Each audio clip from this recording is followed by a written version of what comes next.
Bonjour, chers élèves.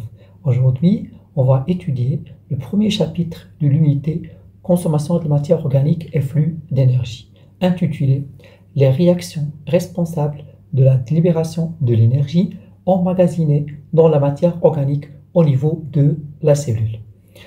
Premièrement, on va voir quelles sont ces voies métaboliques qui sont responsables de la dégradation de la matière organique.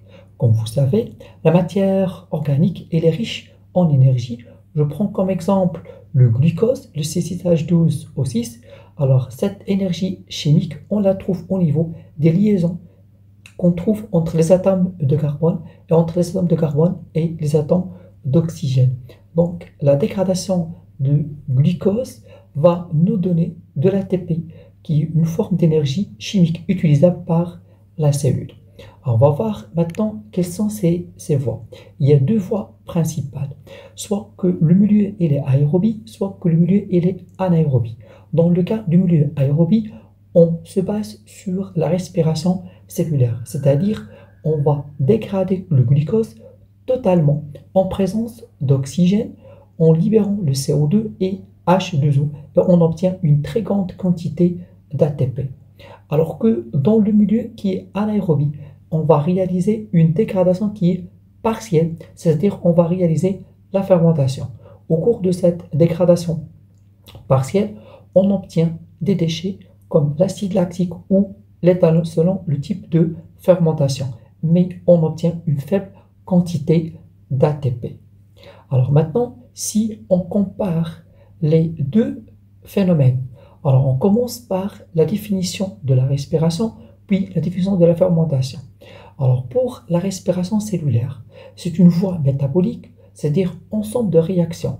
Donc une voie métabolique aérobie au cours de laquelle il y a une dégradation, c'est-à-dire une oxydation totale du glucose en présence d'oxygène, aboutissant à la formation d'une grande quantité d'énergie stockée sous forme d'ATP, en libérant du CO2 et H2O, c'est-à-dire des déchets qui sont minéraux.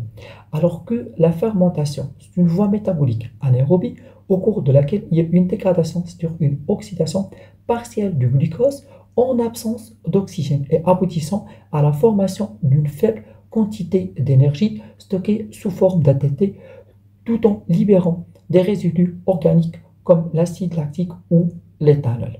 Donc si je compare maintenant la respiration avec la fermentation, on commence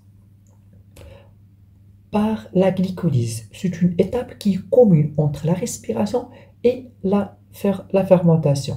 Au cours de cette glycolyse, il y a une dégradation partielle du glucose en deux acides pyruviques. Alors cette glycolyse se déroule au niveau de l'hyaloplasme.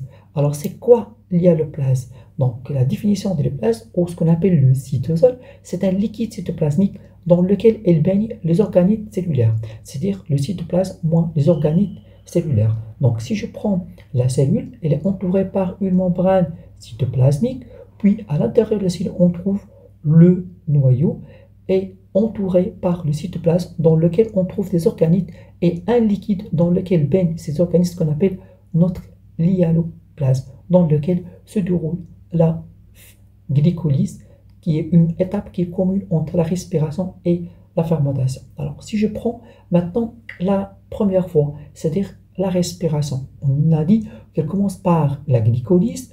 Alors, on obtient l'acide pyruvique. Alors maintenant, le milieu il est aérobie. Cet acide pyruvique va pénétrer à l'intérieur de la mitochondrie et va subir une oxydation respiratoire en présence d'oxygène, c'est-à-dire qu'il va subir une dégradation totale pour obtenir une très grande quantité d'énergie estimée à 38 ATP, avec libération des déchets comme le CO2 et H2O. Alors que pour la fermentation, elle se déroule toujours dans l'hyaloplasme et dans un milieu qui est anaérobie.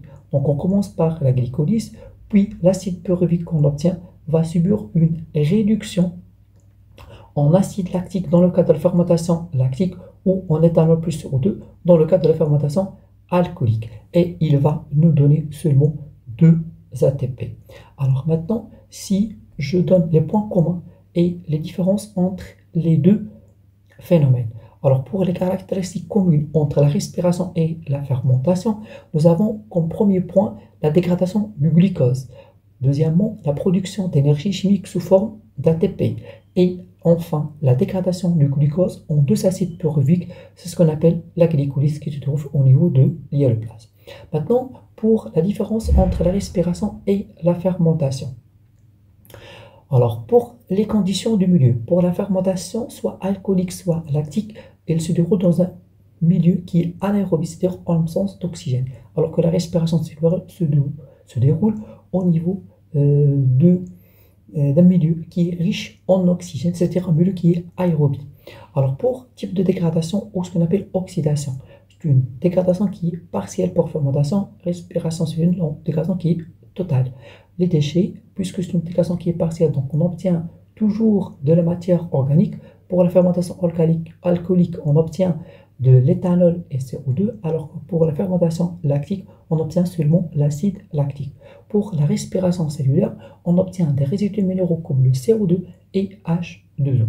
Le bilan énergétique, pour la fermentation, il y a 2 ATP, c'est-à-dire bilan énergétique qui est très faible, alors que pour la respiration cellulaire, le bilan énergétique peut atteindre jusqu'à 38 ATP, c'est-à-dire qu'il est très élevé.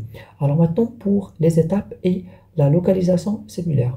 Pour la fermentation, elle commence par la glycolyse au niveau de l'hyaloplasme, comme la respiration, elle aussi commence par la glycolyse, mais la deuxième étape, pour la fermentation, il y a réduction d'acide pyruvique en éthanol et en acide lactique qui se déroule toujours au niveau de l'hyaloplasme. Alors que pour la respiration, la première étape se déroule au niveau de l'hyaloplasme, c'est la glycolyse, mais la deuxième étape se déroule au niveau de la mitochondrie et il y a une oxydation respiratoire. Dans la vidéo prochaine, on va étudier la glycolyse qui représente une étape commune entre la respiration et la fermentation.